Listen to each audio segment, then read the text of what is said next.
હાલો આજે આપણે શ્રી ગણેશ કરવાના હે મજોઠ ગામમાં મજોઠ વાળાની મગફળી કાઢવાની હે 12-13 વીઘાની હે અને જાય છે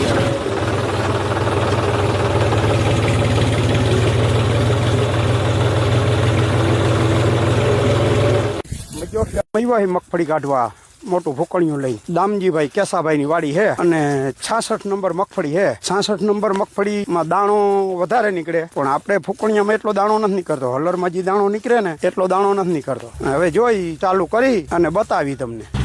ફૂકણીયામાં જો 7-8 જણા પાથરા નાખે ગમે એટલા પાથરા નાખે તો ખાઈ જાય અને આપણે ફૂકણીયાના વીઘાના ભાવ લઈ 1800 રૂપિયા વીઘો કાઢી મજૂર ખેડૂના આમ ધોળા ધોળ જુઓ પાથરા નાખે કઈ ભેગું થાય છે